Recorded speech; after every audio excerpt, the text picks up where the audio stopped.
Since the revelation of the true name of Luffy's Devil Fruit, there has been a massive shift on the perspective of Luffy as a protagonist. Luffy's no longer seen as this goofy rubber boy, but now as this omnipotent sun god, who objectively has the most ridiculous power in the world. And in some regard, this is definitely true. Luffy's powers are now more akin to Toon Force. But we should not miss the forest for the trees. It's not that Luffy's Devil Fruit was always overpowered, it's the fact that Luffy made his Devil Fruit overpowered. If you watch One Piece from the beginning, it's very obvious that Luffy has a pretty solid understanding of his Devil Fruit. But over 500 chapters later, in Luffy's backstory, we find out the truth. Luffy struggled with his Devil Fruit for the better part of 10 years before he set out to sea. And this is a massive point of contention. We've seen new Devil Fruit users formulate over the course of One Piece. Whether it be Kaku and Khalifa at Enies Lobby,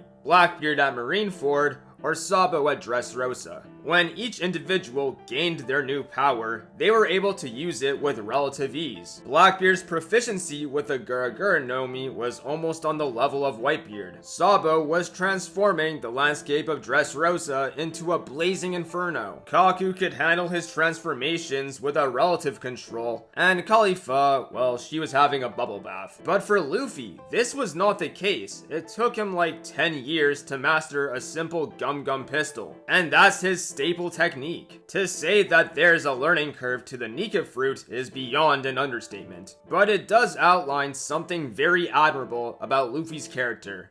His persistency and his discipline, in culmination of his power of imagination and his ideal of freedom. So let's take more of a realistic approach to this. Most people don't have that mindset. When it comes to Devil Fruits, it's easy to see that Logias are the best of the best. And if you're starting your pirate journey, it's probably the best to have because you won't have to deal with hockey users until you get to the new world. Logias are essentially an easy way to gain a lot of power. They're overpowered by nature. With that same token, the Nika fruit starting out is the exact opposite. In fact, there's nothing but drawbacks. And this underlines Luffy's hard work.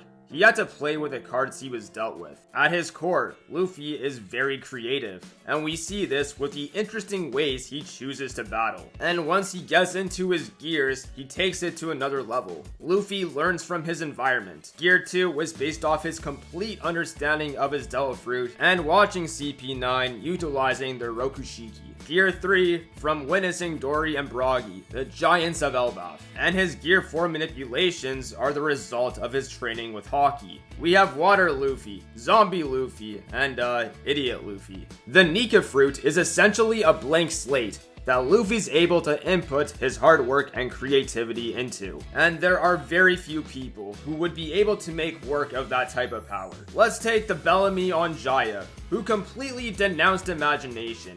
He was a realist to his core. Or Blackbeard, who seeks out the strongest devil fruits and cheats his way to success. There's many people like this, with the exact same mindset, and if they got the Nika fruit, they would undoubtedly fail along the way. The Nika fruit only works with Luffy because he's the freest man in the world, ironically grounded by his selfish desires to ascend higher than anyone else. And so reaching the stages of Gear 5 is almost an impossibility. I mean, Luffy pretty much had to die in order to achieve his awakening. The essence of the Nika fruit is freedom. Creative freedom. That's why it's the most ridiculous power, because it bends what people perceive as common sense. And once Luffy got to Gear 5, that's just Oda having as much fun as he can with his writing. In fact, I'd say this is the best transformation in anime period, because it subverts what we would initially think. He takes every insane demonic power up, puts it in a box of Looney Tunes, and there you got Gear 5. But that's always been Luffy's character, using his insane and goofy tactics to win his battles.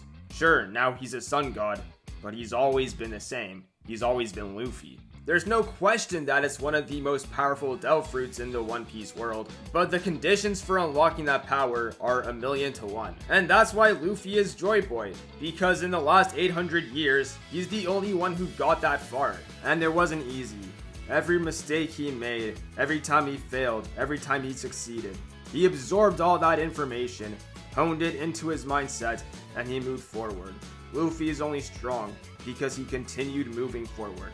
He continued dreaming, he never gave up on his imagination. It was Luffy who made his devil fruit overpowered.